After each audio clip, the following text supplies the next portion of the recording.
Ration card. आज का video बहुत ही अच्छा होने वाला है बीपीएससी आउटर मेंस के लिए। एक राष्ट्र एक राशन कार्ड योजना क्या है, इसका उद्देश्य क्या है और इसके लाभ क्या हैं और दोष क्या हैं, पूरी बातों को समझेंगे। अगर सवाल बीपीएससी में आउटर में बन गया तो हमें किस तरह से लिखना चाहिए, उसको लेकर हम वीडियो आए हैं। अच्छा लगे लाइक करते हुए चलना है, और जो लोग अभी भी नए हैं चैनल सब्सक्राइब कर सकते हैं। ठीक है, आइए देखें प्रश्न कैसे बन सकता है और प्रश्न क्या है, उसको किस तरह से लिखा जाए। ठीक है, प्रश्न कहता है one nation one ration card यानी कि ONORC योजना भारत की प्रवासी आबादी के लिए रामबाण है। समालोचनात्मक वर्णन कीजिए। समालोचनात्मक वर्णन है मतलब आपको उसका लाभ भी दिखाना है और दोष भी दिखाना है। ठीक है, पहले तो इसके बारे में आपको थोड़ा जानकारी देना पड़ेगा। One nation one ration card है क्या, कब चालू किया गया, और इसके लास्ट में निष्कर्ष भी देना होगा। ठीक है, इन सब बातों को यहाँ पे लिखा गया है, आप समझते हुए चलिए। और अभी भी नए हैं, अगर समझ में आ रहा है वीडियो तो आप सब्सक्राइब कर सकते हैं हमारे चैनलों को। ठीक है, आइए देखें। One nation one ration card योजना को अगस्त 2019 में राशन कार्डों की अंतर्राज्यीय पोर्टेबिलिटी सुविधा के तहत शुरू किया गया था। ठीक है, इतना तो सब लोग जानते होंगे। उस समय कोरोना काल में प्रवासी भारतीयों की बहुत प्रॉब्लम हो रहा था राशन के लिए, तो ये चालू किया गया था। चालू करने वाले अपने ही बिहार राज्य के रामविलास पासवान जी थे, उस समय खाद्य मंत्री, जिनका देहांत भी हो चुका है। बहुत दुख की बात है।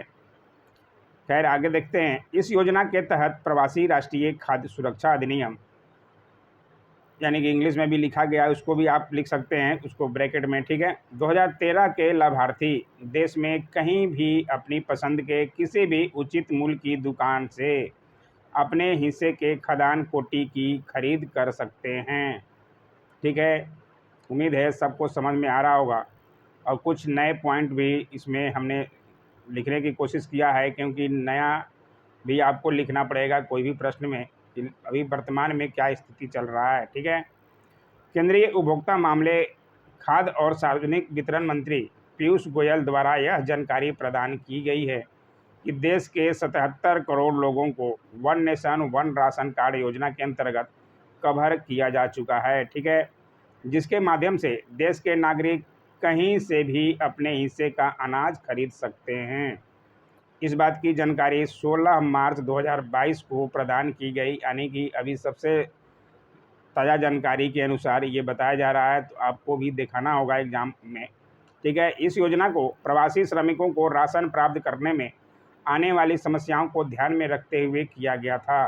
यह योजना अब 35 राज्यों एवं केंद्र शासित प्रदेशों में उपलब्ध है, जिसमें से अपना बिहार भी शामिल है, जिसमें 77 करोड़ लाभार्थी शामिल हैं। अब प्रवासी श्रमिक अपनी राशन की प्राप्ति उस स्थान से कर सकता है जहां वह रह रहे हैं।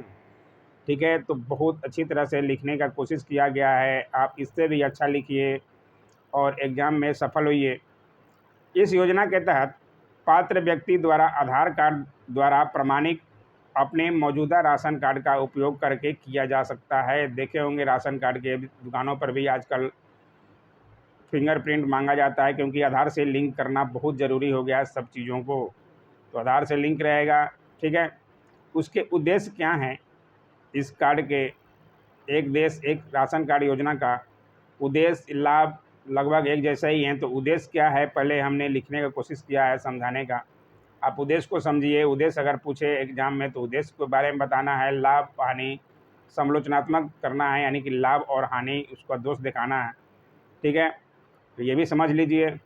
एक देश एक राशन कार्ड योजना का उद्देश्य है कि देश में फर्जी राशन कार्डों को रोकने में मदद मिलेगी और देश में चल रहे भ्रष्टाचार को रोका जा सकेगा।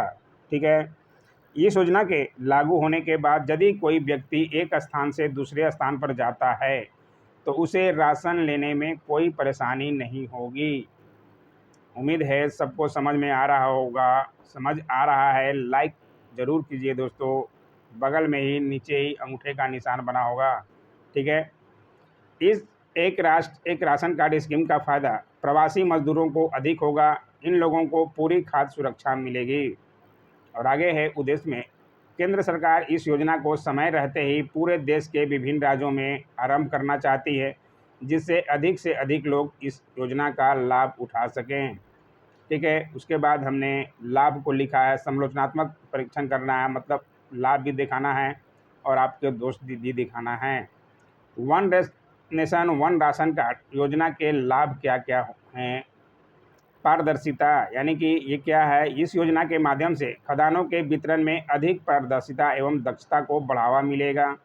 दूसरा है भ्रष्टाचार में आएगी कमी, यानी कि ये क्या है, इस योजना से लाभार्थी अब किसी भी एक पीडीएस दुकान से राशन लेने के लिए बाध्य नहीं रहेगा। इससे दुकान मालिकों पर निर्भरता घटेगी और भ्रष्टाचार में कमी भी आएगी। इस स्कीम से सरकार सभी राशन कार्ड के लिए केंद्रीय भंडार बनाकर और उन्हें आधार से जोड़कर फुल पोर्टेबिलिटी की सुविधा देगी। तो ये लाभ होगा, कहीं भी ले सकते हैं। पहचान, ये क्या है, यह नकली या डुप्लीकेट राशन कार्डों की पहचान करने के लिए तंत्र को और अधिक सुदृढ़ स्थिति प्रदान करेगा तथा सार्वजनिक वितरण प्रणाली के लाभार्थियों को राष्ट्रीय स्तर पर अपनी पसंद के उचित मूल्य की दुकानों से खाद को लेने या खरीदने का विकल्प प्रदान करेगा। तो ये सब लाभ हैं। और आगे कौन से लाभ हैं? खाद्य सुरक्षा, यानी कि यह योजना उन प्रवासी मजदूरों की खाद्य सुरक्षा को सुनिश्चित करेगी जो बेहतर रोजगार के अवसर तलाशने हेतु दूसरे राज्यों में जाते हैं। ठीक है, उम्मीद है सबको समझ में आ रहा होगा। लाइक ज़रूर कीजिएगा, अभी भी नहीं किए हैं तो। सतत विकास लक्ष्य, ये क्या है, यह योजना वर्ष 2030 तक भूख को खत्म करने के लिए सतत विकास लक्ष्य 2 के तहत निर्धारित लक्ष्य को प्राप्त करने में मददगार साबित होगा। यानी कि देश का सतत विकास लक्ष्य रखा गया है 2030 तक भूखमरी को ख़त्म करना। देखते हैं क्या होता है, लेकिन इसमें लाभ ये हो सकता है। और योजना के कार्यान्वयन से संबंधित अब मुद्दे कौन कौन से हैं? दोस्त, राशन का वितरण लॉकडाउन के दौरान एक मुद्दा बन गया था, जब प्रवासी श्रमिकों के पास उन राज्यों में राशन कार्ड नहीं थे जहां वे रह रहे थे। इसके चलते प्रवासियों ने तालाबंदी के बीच अपने गांवों की ओर रुख किया, जो सब लोग देख चुके हैं, ऐसे सब लोगों को पता ही होगा। लॉजिस्टिक मुद्दे, ये क्या है, एक उचित मूल्य की दुकान के विक्रेता को मासिक आधार पर उसके पास पंजीकृत लोगों की संख्या के अनुसार निर्धारित खाद्यान्न कोटे की मात्रा मुश्किल से प्राप्त हो पाती है। ठीक है, जब यह योजना पूरी तरह से लागू होगी तो इसके संचालन में विवाद उत्पन्न हो सकते हैं, क्योंकि कुछ उचित मूल्य की दुकानों के क्रेताओं के पास अधिक कार्ड धारक होंगे, जबकि कुछ के पास लोगों के प्रवास कर जाने के कारण कार्ड धारकों की संख्या कम होगी, तो कुछ प्रॉब्लम भी आएगा। ये आंकड़ों में कमी, यानी कि ये क्या है, राज्यों के भीतर तथा एक राज्य से दूसरे राज्य में काम की तलाश के लिए पलायन करने वाले गरीब परिवारों को तथा श्रमिकों को रोजगार देने वाले क्षेत्रों का कोई सटीक डेटा उपलब्ध नहीं है। तो ये सब कुछ दोष भी हैं। फिर आगे की राह क्या होगी ये भी दिखाना ज़रूरी है। और आगे की राह में ONORC यानी कि one nation one ration card के प्रदर्शन को मापने के लिए सोशल ऑडिटिंग को अनिवार्य बनाया जाना चाहिए। और NFSA खाद्य सुरक्षा को पोषण सुरक्षा के रूप में परिभाषित करता है। इसलिए गरीब प्रवासी परिवारों के लिए एकीकृत बाल विकास सेवाओं के माध्यम से भोजन, टीकाकरण, स्वास्थ्य देखभाल और अन्य सुविधाओं की पोर्टेबिलिटी की उपेक्षा नहीं की जा सकती और इसे पोर्टेबल बनाया जाना चाहिए। ठीक है, क्या क्या करना चाहिए आगे की राह में, ये आपकी सोच के ऊपर बताना है आपको। लंबे समय से पीडीएस प्रणाली को गरीबों को लक्षित करने हेतु एक full proof food coupon system या प्रत्यक्ष लाभ हस्तांतरण द्वारा प्रतिस्थापित किया जा सकता है, जिसमें गरीबी रेखा से नीचे का परिवार बाजार में किसी भी किराना स्टोर से या तो कूपन के माध्यम से या नकद द्वारा पूरी तरह से कीमत भुगतान करके चावल, दाल, चीनी और तेल खरीद सकता है। तो ये आगे की राह ऐसी होनी चाहिए। ये आपके अपनी सोच के अनुसार बताना है। और निष्कर्ष में क्या होना चाहिए, आप इससे भी अच्छा निष्कर्ष लिखिए। वर्तमान प्रवासी संकट को प्रवासी श्रमिकों की उत्पादकता रहने की स्थिति और सामाजिक सुरक्षा के सामने आने वाली चुनौतियों का समाधान करने के लिए एक राष्ट्रीय प्रवास नीति विकसित करने के अवसर के रूप में देखा जाना चाहिए। इसका पूरे देश में लागू करने से निश्चित ही भ्रष्टाचार पर अंकुश लगाने में मदद मिलेगी और सभी को राशन का लाभ मिल सकता है, चाहे कोई कहीं भी काम करे। ठीक है, तो ये है one nation one ration card का बारे में पूरा डिटेल बता दिया गया। कैसा लगा वीडियो ज़रूर कमेंट किया कीजिए दोस्तों। Don't forget to like share comment and subscribe my YouTube channel. Thanks for watching my YouTube channel.